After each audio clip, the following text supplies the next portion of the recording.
지금까지는 이제 기본적인 걸 봤고요. 이제 구체적인 내용을 보는데 이건 좀 쉬워요. 자, 요거 우리 첫 번째, 그러니까 이건 유물변증법과 주체변증법, 주체도 변증법인데, 지금 하는 거는 그 주체 철학을 옛날에는 하면 무조건 잡혀가고 했는데 요즘에는 그렇지 않아요. 그거 저번에 얘기했는데 두 사람의 큰 기회였더라 했죠. 첫 번째는 그 황장엽이 내가 주체 철학을 만들었다 그러면서 비밀성 주체 철학은 가짜다, 내게 진짜다 이러면서 주체 철학을 가지고 주체 철학을 반복 철학으로 바꿨죠. 그러니까 주체 철학이 북한을 비판하는 데서 사용된 거예요. 두 번째는 김영환이죠. 민혁당의 김영환이 갑자기 뭐지? 무슨 일 뭐야? 김영환의 큰일 났다. 강철서신? 강철서신. 강철서신을 통해 가지고 자기가 주체 철학에 뭐 대단한 사람이라고 했는데 나중에 김영환이가 김일성 만나가지고 야 김일성 주석이 나보다 주체 철학을 더 모르더라. 내 주체 철학이 진짜 주체 철학이야. 이러면서 또 주체 철학을 가지고 또 이 북을 비난했죠. 그러다니까 이제 주체 철학이 친북 주체 철학이 있고 반복 주체 철학이 있게 생긴 거예요. 그러니까 주체 철학 공부한다고 안 잡혀가요. 김영환 얘기는 한번 해보면은 김영환이 조직은 하영옥이라는 사람이 다 했는데 김영환은 주체 철학 그래서 뭐 하숙집에서 뭐 같이 하숙했던 사람을 대표였다는 뜻단 어쨌든 그래가지고 자기가 철학해가지고 자기가 중앙위원이 돼가지고 북에 반잠수정 타고 갔는데 반잠수정 내리니까 북한의 UGT 특공대들이 남한에서 혁명한 우리 사령관 동지가 오셨다고 그래가지고 물 묻으면 안 된다고 바다에서 무중을 태워가지고 해변까지 데리고 가지고 해변가에서 헬리콥터 타고 김일성 별장 가서 김일성을 만나는데 김영환이 이런 식으로 말했답니다. 예를 들어서 우리 세종대왕 만나가지고 세종대왕한테 저 세종대왕님 한글 만들었다면서요? 그러면서 동그라미는 뭐 화장실에서 이렇게 구멍 뚫어가지고 동그라미 만들어 이런 식으로 물어본 거야. 김일성한테 주체사학에 대해서 막 토론. 김일성이 너무 어이가 없겠죠. 그러니까 대충 뭐 말대꾸도 안 하고 뭐 가서 혁명활동을 열심히 하셔 뭐 이렇게 덕담만 했겠죠. 그걸 돌아와가지고 김영환이 하는 말이야. 야 김일성이 나보다 주체사상을 더 모르더라. 내가 더 잘한다. 내 주체사상이 진짜다. 이렇게 하는 애가 김영환이에요. 그래가지고 이 주체사상이 약간 급이 떨어졌어요. 오염됐어. 황장엽하고 김영환 때문에. 그래서 옛날처럼 주체사상 특히 황장엽이 와가지고 국정원에서 대한민국의 모든 철학과 교수를 황장엽하고 세미나를 시켰어요. 그래서 이제 황장엽이가 요지는 거죠. 내 주체 철학이 진짜고 북의 주체 철학은 가짜고 북은 주체 철학을 실현한 나라가 아니다. 이런 요지를 했겠죠. 근데 황장엽이 소련에서 공부를 하도 많이 해가지고 우리나라 수많은 철학 교수들이 황장엽한테 많이 넘어갔대요. 그래가지고 황장엽한테 주체 철학을 배운 사람들이 주체 철학이라는 책을 많이 냈어요. 우리나라 출판이 많이 됐어요. 학자들이. 연구가 많이 되죠, 연구가. 그래서 이 주체 철학에 대한 내용이 황장엽이 망명한 이후에 수준 높은 내용들이 많이 나오고 있어요. 그래서 주체 철학이 옛날과 달리 오염돼가지고 북에서도 옛날과 달리 주체 철학 별로 많이 얘기 안 하는 것 같아요. 옛날에는 얘기 많이 했는데 황장엽하고 김영환 때문에 오염돼가지고. 자, 요거 해봅시다. 이거 한계남 동지 봅시다. 첫째, 주체 철학은 사물운동의 원동력을 관계가 아니라 주체에서 찾는다. 황장엽에 따르면 인간 중심의 철학은 마르크스와 레닌의 유물 변증법의 한계를 비판하면서 주체의 유물론과 주체의 변증법을 새롭게 제시한다. 유물 변증법에서 대리물의 통일과 투쟁은 사물의 관계를 표현하는 개념이지 사물의 존재를 표현하는 개념이 아니다. 대리물의 통일과 투쟁은 물질, 존재의 형식인 동시에 물질 운동의 형식이다. 조금씩 어렵지만 천천히 들어보면 다 알 수 있는 내용이에요. 그냥 결론만 얘기하면은 어때요? 우리 막스 레닌주의에서는 어때요? 역사의 원동력은 계급투쟁이라 그랬죠. 사물의 원동력은 모순이라 그러잖아요. 여기 모순은 모순 관계죠. 대립 관계죠. 그러니까 막스 레닌주의 말하면 역사의 원동력은 대립 관계야. 이상하게 되는 거야. 역사의 원동력은 대립 관계야. 원동력이다. 그러면 뭐를, 역사를 바꾼 다음에 그 주체가 있어야 되는데, 역사의 주체가 뭐냐, 역사의 원동력이 뭐냐, 이렇게 말하면 뭐, 하나님이다, 뭐, 부처님이다, 뭐, 이렇게 말해야 되는데, 역사의 원동력은 대립관계다, 모순이다, 이렇게 말한 거예요. 그래서 주체 철학의 첫 번째 문제 제기는 역사와 사물의 운동의 원동력을 관계, 즉, 대립관계에서 찾는 거는 좀 엉뚱한 답변이다. 원동력이라면 주체를 지칭해야 된다. 즉, 원동력은 주체에서 찾아야 된다. 대립관계가 아니라. 그래서 이제 나오는 거. 그래서 어쨌든 막스의 유물론, 막스레인지 유물론과 변증법을 황장엽은 모스크바대 철학과에서 엄청나게 공부를 영시한 공부벌레여가지고 소련에 있던 철학 학습을 엄청나게 많이 했어. 그래서 그걸 자기가 학습해가지고 거기다가 플러스 알파를 해가지고 자기만의 있던 그 주체 철학을 주장을 한 거예요. 예, 황장엽이 얘기했죠. 그래서 막스레인지의 유물변칙에서 대립물의 통일과 투쟁은 사물의 관계죠. 사물의 관계. 근데 역사와 사물의 운동력을 관계에서 찾는다는 거죠. 막스레인지는. 이건 잘못했다는 거야. 주체, 즉 사물의 존재에서 찾아야 되는 거예요. 그래서 유물변칙에서 막스레인지에서 대립과 통일은 이 사물의 존재 그 자체가 아니라 존재의 형식이죠. 존재의 형식, 존재의 관계, 운동의 형식이다. 그래서 주체철학의 특징은 사물 역사 발전을 계급 모순으로 찾는 게 아니라 그 시대의 지배적인 계급과 거기에 대항하는 계급이 있으면 어느 계급이 더 주도권을 잡는 이걸로 보는 거예요. 예를 들어서 현재 자본주의 사회에서는 어때요? 자본가 계급이 주도권을 잡죠. 그런데 사회주의로 가져갈수록 노동자 계급이 주도권을 잡는 거죠. 그래서 역사, 그죠? 역사의 원동력은 그 시대의 지배적인 계급이나 지배적인 신분이죠. 거기서 찾는 거죠. 봉건제가 잘 돌아갈 때는 그때의 봉건제의 역사의 주체는 봉건 영주나, 그죠? 봉건 영주와 같은 지배 계급일 거고, 봉건제가 무너지면서 자본주의로 갈 때는 그때의 역사의 원동력은 바로 이제 농노에서 노동자 계급으로 바뀌게 되는 새로운 노동 계급이 되겠죠. 이렇게 주장을 하는 겁니다. 박근영 동지 읽어보시죠. 이처럼 유물변증법이 사물 즉 국체 간의 관계를 주목하면서 이들 사이의 모순이 운동의 원동력이라고 보지만 주체의 변증법은 관계가 아닌 주체 자체를 주목하면서 운동의 원동력을 주체 자체에서 찾는다.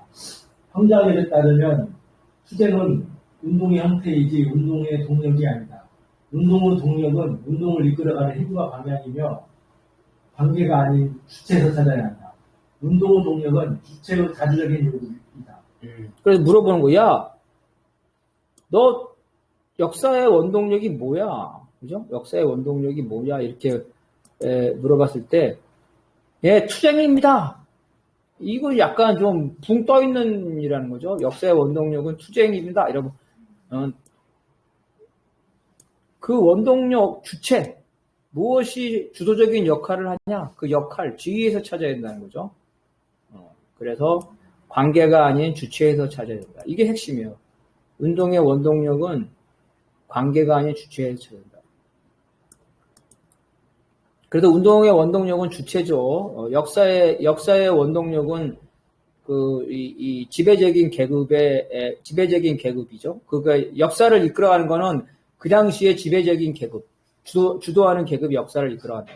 노예제가 잘 돌아갈 때는 노예주가 그 역사를 이끌어가는 거고, 노예제가 망해 가고 시작할 때는 역사의 원동력은 저항하는 노예한테 있다는 거고, 봉건제가 망해갈 때는 바로 저항하는 농노들한테, 피지배 계급한테. 그래서 역사가 안정적일 때는 이 지배 계급이 역사의 주체가 되는 거고, 역사가 이제 변동을 하면서 변화가 될 때는 바로 피지배 계급이 역사의 주체가 된다는 거예요. 그런데 우리 역사는 항상 피지배 계급이 승리하는 역사이기 때문에 이 역사는 막스에만 말하면 계급투쟁이고 해방의 역사인데 주체사상의 말에 의하면 피지배계급이 해방되는 피지계급이 자주권을 실행한 피지배계급의 인민대중이죠. 피지배계급이 인민대중의 자주권을 위한 투쟁이고 이 자주권의 내용은 당연히 계급이죠. 계급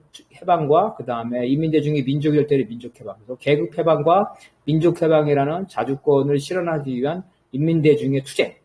그 역사의 원동력은 바로 인민대중이다. 이렇게 나오는 것 같아요. 그 다음에 박건영 동지.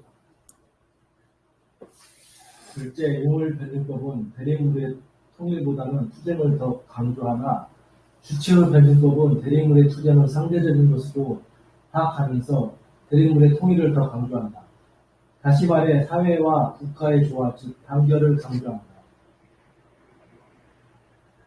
김정일 역시 사회주의 건설과 조국 통일이 혁명과학으로 설정된 부부 조건에서 대리물의 통일과 투쟁의 원리를 기존대로 파악할 수 없다고 강조했다. 이거 너무 쉬운 것 같아요. 왜냐하면 당연하죠. 자본주의 국가에서는 계급투쟁이 적대적 계급투쟁이 일어나니까 투쟁을 강조하겠죠. 사회주의에서는 어때요? 일단 자본가들이 소멸됐잖아요. 지금 북 같은 경우 자본가가 소멸됐기 때문에 투쟁보다는 인민대중의 단결을 중시하겠죠. 이거 너무 쉬운 거 당연한 얘기인 것 같고. 그 다음. 물론 이러한 인식에서는 노동계급이 집권하여 전 인민이 노동계급화되어 사실상 자본주의 계급투쟁의 전제로서 노동계급이 사라진 소련과 부부 현실을 반영한 것이라고 볼 수 있다. 이런 면에서 주체 철학이나 인간 중심의 철학은 자본주의를 전복하려는 사회주의 혁명을 위한 이론이기보다는 사회주의 혁명 이후 건설 이론에 가깝다고 볼 수 있다. 이게 아주 중요하죠. 주체 철학이 이런 게 좀 강해요. 그러니까 일단 북이 사회주의 국가가 됐어. 이 사회주의 국가를 어떻게든지 지켜내야 돼. 강자하고 싸우더라도 그걸 어떻게든지 건설해야 돼. 그러니까 조건 타박하면 안 되고 어쨌든 간에 일심 단결해서 나가자 이런 거라는 거죠. 그래서 건설 이론에 가깝다는 거죠, 그죠?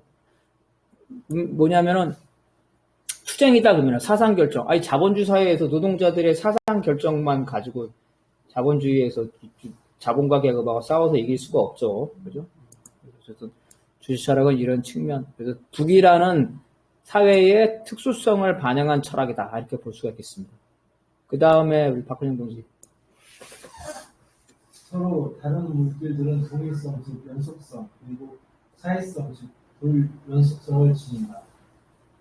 이러한 대립은 음과 양처럼 하나의 물질에 존재할 수 있고 남녀처럼 물질 사이에도 존재할 수 있다. 여기서 대립은 반드시 적대적 관계를 의미하는 것이 아니라 아주 선다는 의미이다. 따라서 대립에는 남녀와 같이 비적대적인 것도 포함된다. 어떤 물질이라도 동일성과 차이성이 균형적이어야 하므로 동일성이 강한 것은 차이성을 얻기 위해 차이성이 강한 것과 상호작용, 즉 결합 협력을 하려고 한다. 이거는 이제 물질이 내부가 어떻게 운동하냐에 대해서 설명하는 거예요. 물질은 그 안에 다양한 속성이 있죠. 성격이 있죠. 플러스 마이너스가 있을 거잖아요. 그래서 물질은 어떠냐면요. 사람도 똑같아요. 여러분 불안한 게 좋아요? 한계남 동지? 그러면 불안에 벗으려면 어때? 안정 찾기 위해서 음악을 듣거나 아니면 더 심하면 안정제 약을 먹잖아요. 그죠? 물질도 마찬가지라는 거예요. 물질도 항상 안정을 추구를 해. 불안에서 벗어나려고 그래요. 그러면은 불안한다는 거는 뭐냐면 어느 한 부분만 있는 거예요. 어느 한 음만 있는 거. 너무 음만 많아. 그러면 양과 결합해서 조화를 이루려고 한다는 거예요. 그리고 물질이 불연속돼 있어. 불연속이 돼 있어. 불연속. 쭉 끊어져 있다, 물질이. 단단단 끊어져. 불안정한 상태면 연속적인 걸 받아가지고 안정화되려는. 그래서 항상 안정을 추구한다, 물질은. 당연하죠. 그래서, 대부분의 물질은 음과 양이 서로 조화된 상태로 존재하죠. 근데 이 조화가 또 깨지죠. 이런 상태로 계속 조화와 불안, 이런 관계로 간다는 거고, 적대적, 비적대는 우리가 지난번에 한 거니까 말할 필요 없는 거고. 그래서 동일성과 차이성 있으면 자기와 어느 그래서 흑이라는 게 너무 많으면 백이라는 걸 받아가지고 조화가 된다는 거죠. 지금 우리 빛이 어때요? 빛이 7가지 강성이죠. 7가지 강성인데 여기에서 균형이 되지면은 7가지 강선 중에서 어느 한 강선이 너무 되면 이 무강이라는 게 이게 조화가 깨지잖아요. 항상 조화를 유지하고 균형을 내는 게 물질의 특성이라는 거예요. 자기 안정감을 위해서. 그래서 서로 상호작용. 플러스는 마이너스와 상호작용한다는 거죠. 그리고, 우리가 쥐뿔놀이 하게 되면 뱅뱅뱅 돌리잖아요. 뱅뱅뱅 돌리면은 원심력. 원을 돌리면 바깥으로 뛰쳐나가려는 힘. 그 다음에 구심력. 안으로 들어오는 힘. 이게 맞아가지고 원운동을 하게 되는데, 이와 같이 균형을 간다는 거예요. 구심력이 너무 강해. 안으로 들어오는 게 너무 강하게 되면, 원운동이 파괴돼 떨어지겠죠? 그 다음에 원심력이 너무 강해. 바깥으로 나가는 게 너무 강하다면 원운동에서 뛰쳐나가게 되겠는데, 이 원심력과 구심력이 조화를 한다는 거죠. 우리 박헌영 동생 봅시다. 물질은 이러한 결합 협력을 통해 자기 보존을 위한 운동 능력이 향상되기 때문이다. 따라서 사회의 결합 협력은 사회 발전 동력, 즉 사회적 생활력 중에서 가장 중요하다. 이처럼 드림물의 결합 협력이 중요하므로 황장엽은 두 개의 결합과 달리 계속 투쟁이나 특정 계도로 있기에 대해 비판적이다. 그렇지. 요건 이제 황장엽은 조화를 중요시한다는 얘기예요. 그래서 모든 생명체나 사회도 마찬가지죠. 사회가 불안하면 안 되죠. 불안하면은 자기 사회가 안정을 찾으려고 하는 거고, 사람도 마찬가지고. 그래서 서로 다른 것. 남성이 혼자 있으면은 좀 불안하잖아. 외롭잖아요. 옆구리가 시리잖아요. 그러면 이제 여성, 자기와 다른 호모 헤테르죠. 호모 헤테르를 찾아서 결합을 한다는 거예요. 그래서 이 결합력, 자기와 다른 것과 결합하는 력, 이게 얼마나 중요하냐면요. 근친상간. 영국의 왕조들이 근친상간을 많이 해가지고 그런 얘기 들었죠. 왕족들이 어떤 문제가 있냐면, 왕족도 있고 이제 재산도 있고, 우리 자본가는, 자, 왕족들이 어때요? 왕권을 다른 사람한테 주기 싫으니까 친척끼리 나눠가지고 갈 거냐. 친척끼리 결혼하는 거야. 그래서 재산이야, 재산. 내가, 예를 든다면, 내가 왕인데, 이 나라를 갖다가 딸밖에 없는 이 나라를 저기 남의 나라에 있는 왕자하고 우리 딸을 결혼시키면 우리 나라가 저쪽으로 뺏길 수 있으니까, 가능하면 사촌이나 오촌이나 육촌이한테 결혼시킨다. 근친상간하면 어떻게 돼요? 애를 낳게 되면은 열성이 나오죠.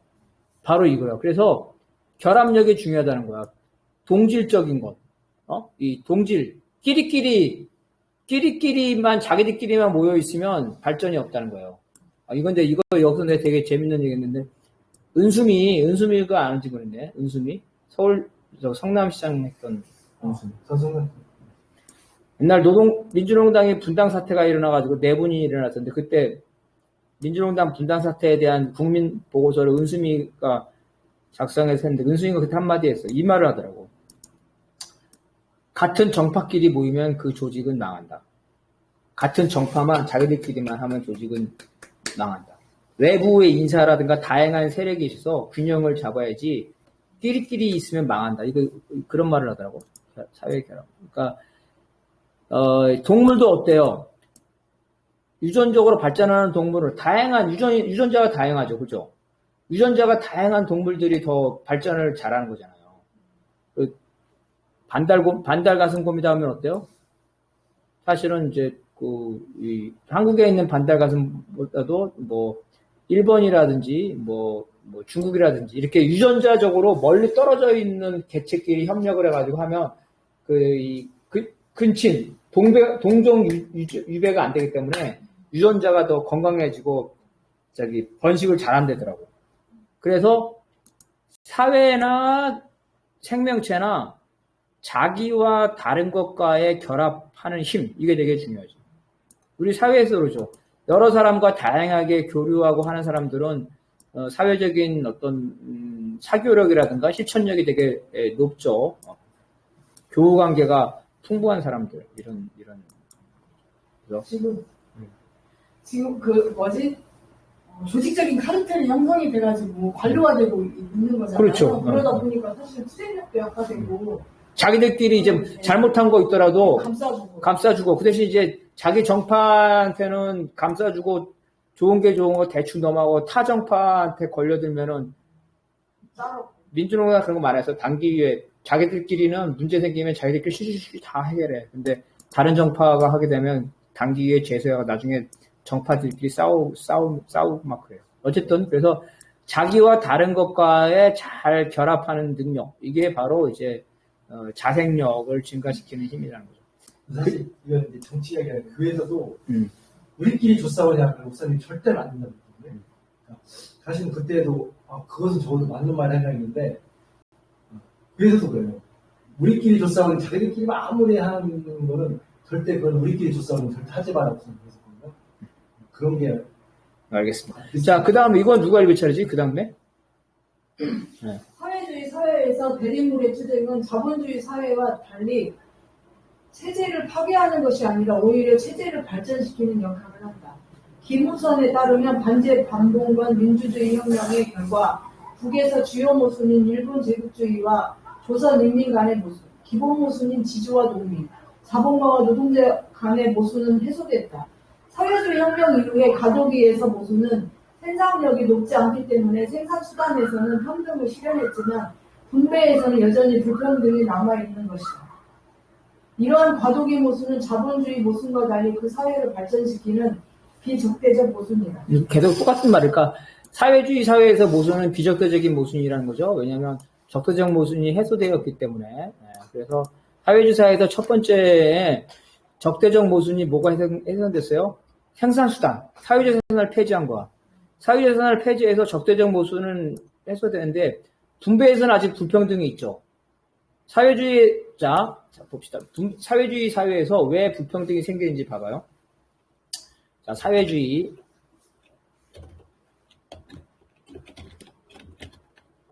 사회에서 분배,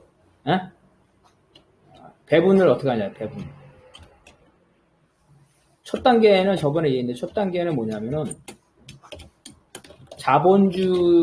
자본주의의 흔적이 남아 있어요.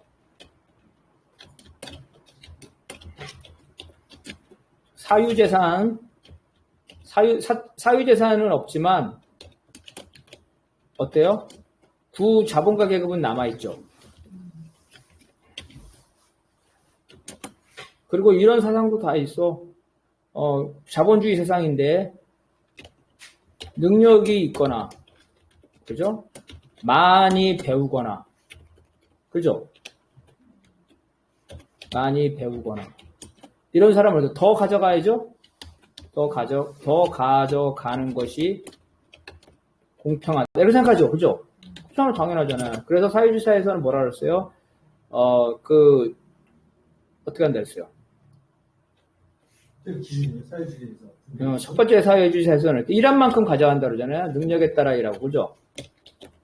능력에 따라 일하고 일한 만큼 가져가는 거예요. 이게 되게 좋은 것 같지만 사실은 이건 자본주의 사상의 자본주의 사상의 유산이에요. 능력에 따라 일하고 일한 만큼 가져가는 게 되게 공평한 것 같죠?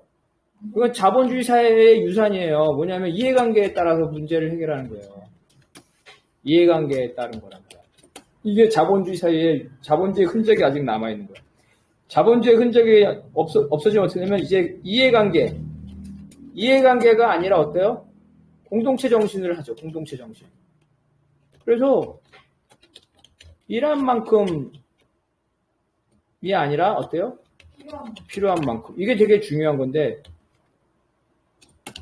이게 엄청나게 문제가 많냐면 능력에 따라 일한 만큼 가져간다. 이런 말도 있죠. 일하지 않는 자여 먹지도 마라. 이게 진짜 이거 나쁜 말이야. 일하지 않는 자여 먹지 마라. 세상에 이런 말이 있어요. 이 노래 이런 부르면 안 돼. 그 의미가 원래 옛날에 불로서도 착취 나가는 사람들이 착취하는 사람들에 대해서 이렇게 했던 이야기인데 그거를 잘못 듣고 진짜 안 되는 건데. 그렇죠. 그런 뜻인데, 그런 뜻인데 사실은 이제 일하지 않는 사람도 먹어야 되죠. 뭐 일하지 않는 사람도 다 먹어야 돼. 필요한 만큼 가져가야 되는 거예요. 그래서 소유제도의 모순은 살아있다는 거예요. 그죠? 사유재산제가 사라졌으니까 소유에 있어서의 모순은 사라졌는데 분배에 있어 불평등은 아직도 남아 있다는 거예요. 그죠? 지난번에 협동조합도 가정도 얘기했죠. 협동조합. 사회주의에서 협동조합에 맨 처음에는 어떻게 한다 그랬어요? 맨 처음에는 투자한 만큼 가져간다 그랬죠. 투자한 만큼. 왜냐하면 자영업자들이니까. 자영업자 재산을 몰수할 수가 없잖아요. 대자본의 자본은 몰수해 사회주의 혁명이 되면 자영업자 재산을 몰수할 수 없다. 자영업자 재산 몰수 안 합니다. 사회주의 사회에 잘못 알고 있는 거예요. 몰수할 수 없다. 그렇다고 이 사람들의 사유재산을 인정할 수는 없잖아요. 그래서 점차 이 사유재산이 소멸되도록, 그죠? 소멸하도록 유도한다고 그랬죠? 어떻게 유도해? 투자한 만큼 가져간다 그랬죠? 투자한 만큼 가져가고 나중에 공동체의 이익으로, 그렇죠? 이 투자분을 어때요? 이 투자분을 회수한다 그랬죠? 투자분을 회수했더라. 그래서 나중에는 이제 투자 지분이 없어져. 투자 지분이 상실돼. 투자 지분이 상실되면 일한 만큼 가져가는 거죠. 부자가 없어지는 거죠.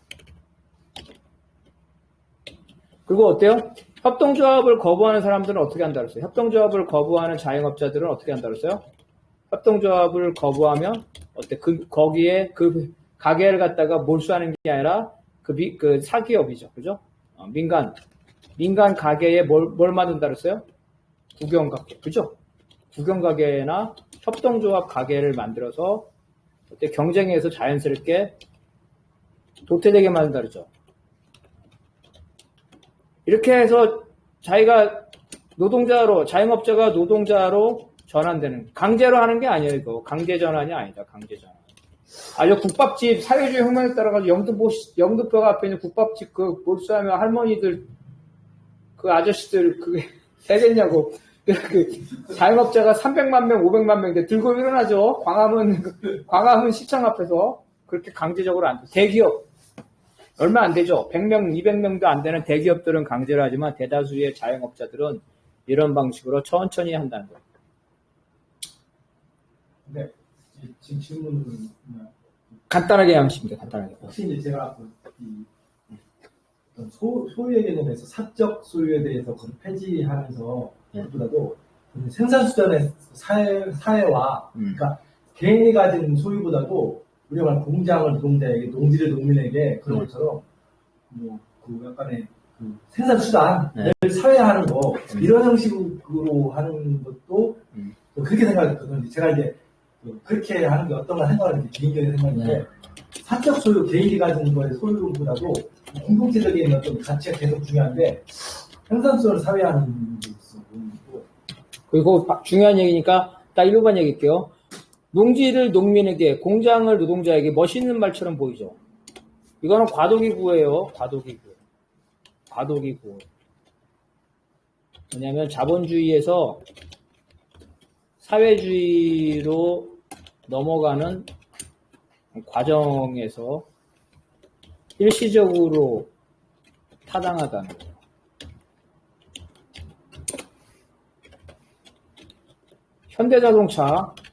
현대자동차를 현대자동차 노동조합이 운영하는 게 맞아요? 생산성을 사회한다는 게 노동자, 그러니까 그게 개인이 아니라 사회적인 소유를 보는 겁니다. 이런 국가 소유든 사회 소유. 현차는 어때요? 전 인민에게 막대한 영향을 미치죠. 막대한 영향을 미치잖아요. 그죠? 이거 갖다 현대자동차 노동조합이 알아서 운영해? 말도 안 되는 거죠. 그죠? 그래서 어떻게 되냐면은, 이거는 이제, 그래서 전인민적 소유라는, 전인민적, 소유이죠? 전인민적 소유이고, 이거를 현차의 노동자들이, 어때요? 노동자들이 전인민적 이해관계와 현차 노동자들의 이해관계를 어때요? 조절해야 되겠죠. 근데 현차 노동조합이 이런 역할을 해요? 그게 아니죠. 현차에 있는 당원들이, 당이 하는 거죠. 당. 정치 조직. 이게 정치 조직이 하는 거예요. 왜 정치 조직이 해야 되냐면은, 아니, 저 현차의 생산량이라든지, 그죠? 기술이라든지, 여러 가지 방법은 어때요? 여러 가지 이런 것들은 현차 문제가 아니죠? 현차 문제가 아닌 국가적 문제예요. 이걸 갖다가 현차가 마음대로 할 수 있는 게 아니지. 근데 이제 혁명 초기에는 이렇게 말을 맛있게 할 수 있죠. 실제로 어떻게 해요? 혁명 초기에 농지를 농민에게 해서 나눠주지만 혁명이 진행되면 어때요? 그 이거를 나눴던 농지를 어때요? 다시 농장화하죠? 협동농장으로 전환하잖아요. 혁명이자 소련도 그렇고 북도 그렇고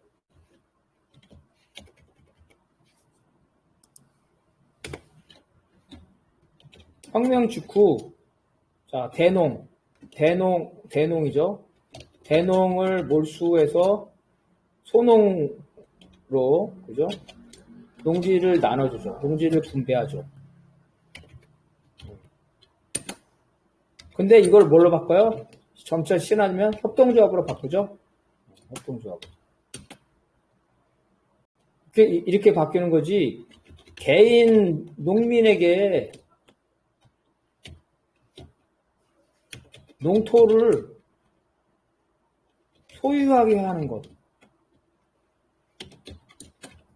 것은 아니다는 거예요. 사회주의가 무슨 사회주의가 뭐 자영업자 세상으로 만든 그 사회주의가 아니잖아요. 다만 자본주의 사회에서 농민들은 자기가 농지를 갖고 싶어하고 자본주의 사회에서 노동자들은 자기가 공장을 운영하고 싶기 때문에 임시적으로 과도기 때 그런 거를 인정을 해주는 거예요. 해주는데 강제로 하는 게 아니라 점차로 협동조합으로 바꾸게 되는 거예요. 집단적 소유관계를 다 바꾸게 되는 거예요. 점차로. 한꺼번에 못하는 거죠. 자, 그 다음 이거 어느 분이 읽을 차례지? 박관영 동지가 한번 봅시다. 셋째, 주체 철학은 질적 변화를 일으키는 양적 변화를 만들 수 있는 동력, 즉 정신적 힘, 물질적 힘, 결합 협력적, 사회협력적 힘을 규명했다. 주체의 배정법에 따르면 물질의 구성요소와 결합구조라는 물질의 약적 규정성은 물질의 존재를 특정짓는 개념이다. 질적 규정성은 물질의 성질과 그 발현인 운동을 측정짓는 개념이다. 양적 규정성이 물질의 질적 규정성을 제한한다. 즉 물질의 양적 요소인 구성 요소와 결합 구조가 물질의 질적 요소인 속성과 운동을 규정한다. 그거 어려운 얘기죠. 오늘 여기까지 할 건데, 자, 설명해 볼게요.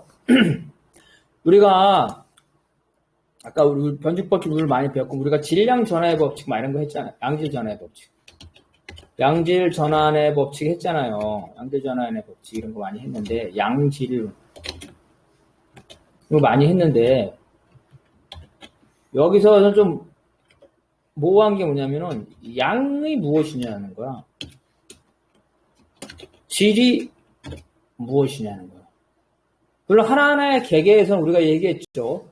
물에서 H2O, 물이죠. 물 분자에서 양질에서 양은 외부적인 거는 뭐예요?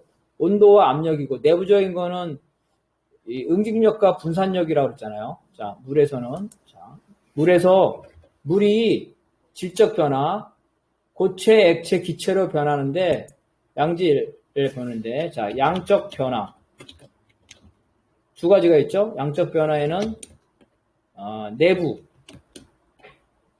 분산력과 물 분자의 분산력과 응집력, 그다음 외부에는 압력과 온도. 이게 두 가지가 이런 양적 변화가 어느 지점에 가면 물이 상태 변화, 고체, 액체, 기체로 변한다. 이렇게 개별적인 사례는 우리가 얘기했는데 개별적인 사례가 아니라 추상적으로 양이란 무엇이고 질이란 무엇이냐는 이에 대한 개념화. 이 개념화가 모호했다는 거예요. 저기 막스레인주의에서는. 근데 주처 철학에서는 바로 이걸 개념화시켰어. 양이 뭐냐, 질이 뭐냐는 걸 개념화시켰단 말이에요. 그래서 양적 변화가 뭐냐, 뭐가 양적 변화냐 해서 세 가지 했어요. 아주 쉽게 했죠. 정신적인 힘, 물질적인 힘, 그 다음에 결합협력 힘, 이런 거예요. 사람으로 치면 정신에서 제일 중요한 게 사상이니까 사상 수준, 그 다음에 뭐 육체적인 거죠. 육체적인 뭐 이런 힘, 그 다음에 이거는 다른 사람과 결합해서 협력할 수 있는 힘, 이걸 친 거예요. 사회로 치면 똑같죠. 사회로 치면은 뭐 국가 이데올로기, 예술, 문화 이런 거겠죠. 물질은 뭐예요? 사람 수. 요즘 사람 수, 인구수가 제일 중요해요. 앞으로 다 인구수로 다 결정되는데 인구수, 그 다음에 경제력 이런 거죠. 그 다음에 결합협력은 그 사회를 단결할 수 있는 제도 뭐 이런 거 되겠죠. 이렇게 돼. 이걸 갖다가 양적 변화라고 규정을 한 거예요. 쉽네. 정신적, 물질적, 결합력만 알면 되겠네요. 이게 된다는 거예요.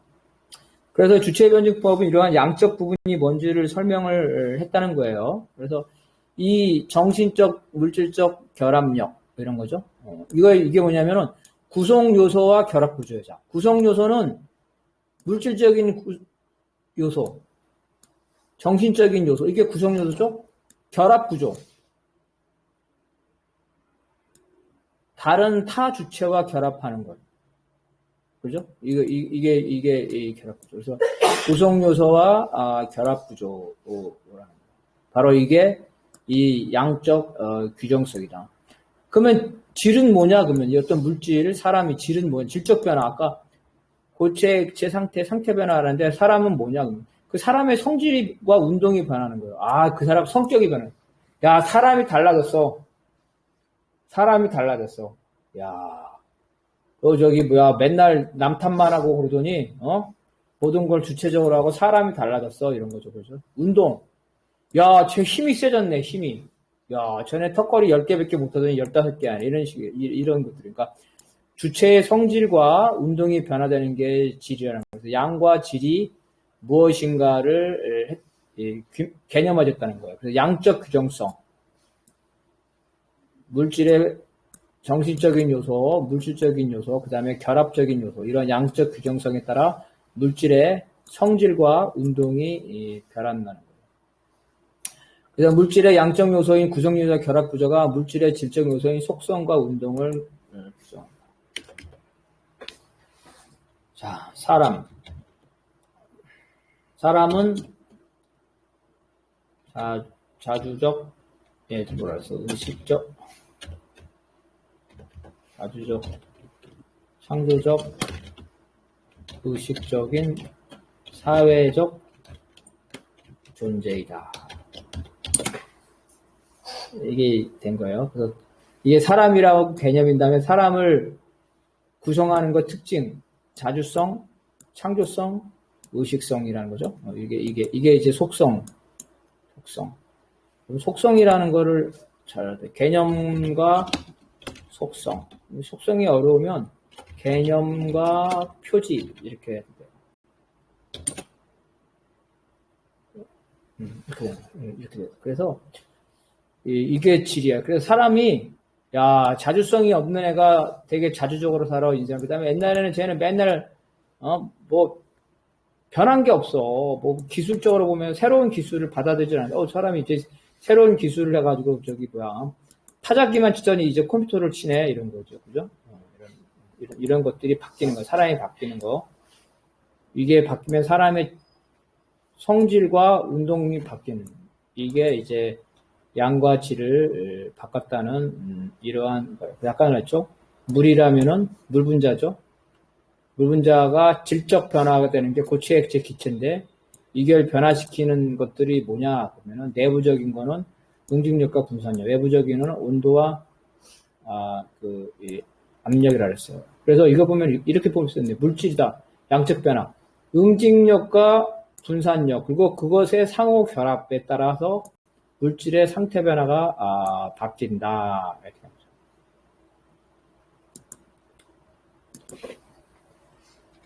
시간이 다 됐으니까 일단은 뒤에는 또 계속 설명해야 되니까 여기까지.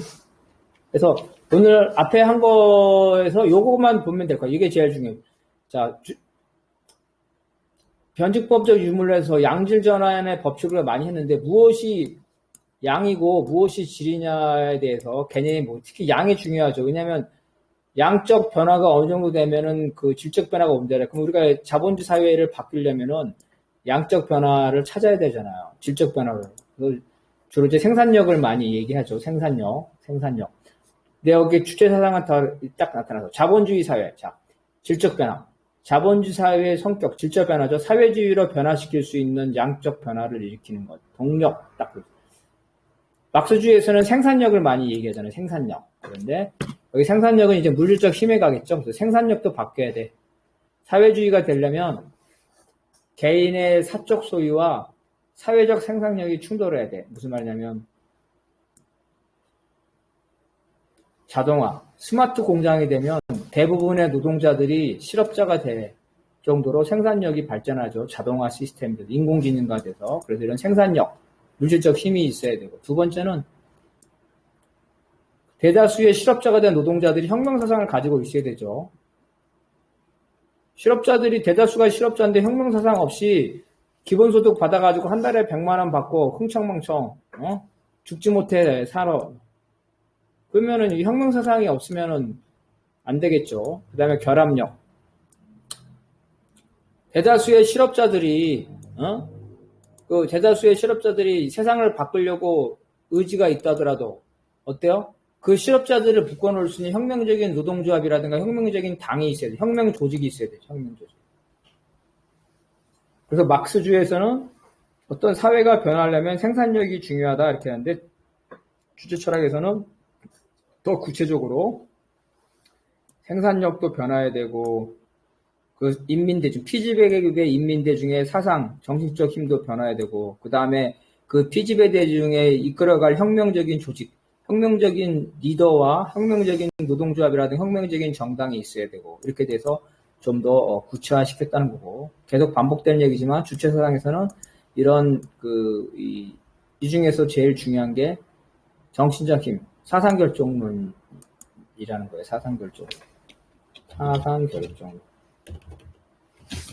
사상결정론은 뭐냐면은 똑같은 조건에서 다른 행동을 하는 이유는 사상이 다르기 때문에 그렇다는 거예요.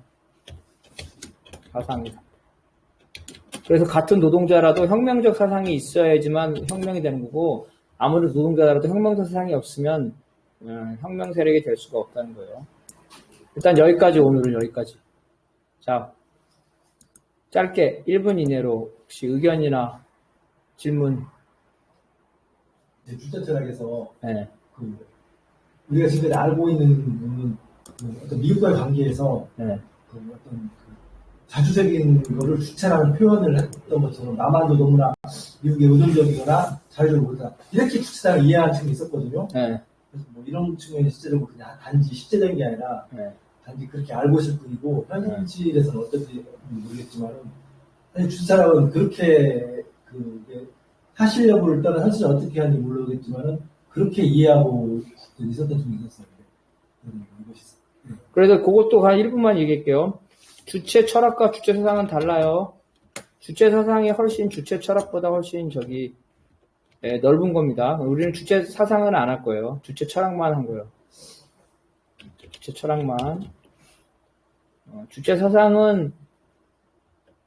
사상이 먼저 됐고, 주체 철학은 나중에 됐어. 사실은 철학이 먼저 사상인데 그게 아니야. 거꾸로 사상이 먼저 되고 그 사상을 합리화시키고 정당화시키기 위해서 황정학 같은 테크노트, 관료들이 주체 철학이라는 것들을 사실 만들어내는 거예요. 학자들이 만들어낸 거예요. 주체 사상은 김일성의 영향력이 커요. 주체 사상은 간단해. 뭐예요? 사상에서 주체. 그죠? 경제에서 뭐예요? 경제에서 자립. 그죠? 그 다음에 사상에서 주체, 경제에서 자립, 국방에서 뭐예요? 국방에서. 자유겠지, 자유. 자주국방? 아니, 자유. 자기 스스로를 지켜내는 거. 외교에서 뭐야? 외교에서 자주 노선. 이게 4대 노선이에요, 4대 노선. 이 주체 사상의 기본 4대 노선. 이거는 김일성 주석이 한 게 맞아요. 1950년대 중반부터. 1950년대 중반부터 이 4가지를 김일성 주석이 이런 식으로 얘기를 했어. 근데 지금 우리가 말하는 이런 교묘한 거는 김일성 주석, 세종대왕이 한 게 아니라 성삼분이나 이런 애들이 했듯이 황정열이 한 거예요. 주체 사상과 주체 철학을 구분해야 된다.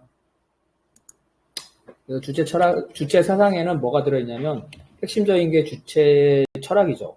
주체 철학이 들어있고, 그 다음에 또 핵심적인 게 수령관이 들어있고, 그 다음에 역사관이 들어있고, 그죠? 그 다음에 후계자론이 들어있고, 그 다음에 예술론이 들어있겠죠? 예술론은 2가지, 정치예술, 사람 사업하는 정치예술. 사람을 어떻게 하면 잘 꼬시냐. 주체 세상을 잘 공부한 사람은 사람을 잘 꼬시, 연애도 되게 잘해요. 그래서 주사파들이 사람 사업을 되게 잘하는 거예요. 정치예술이 있고, 하나는 진짜 예술론, 예술론. 진짜 예술론. 예술론의 핵심은 종자론이에요, 종자론. 그래서 주체 사상과 주체 철학은 달라요. 우리는 주체 철학만 합니다. 주체 사상은 안 해요.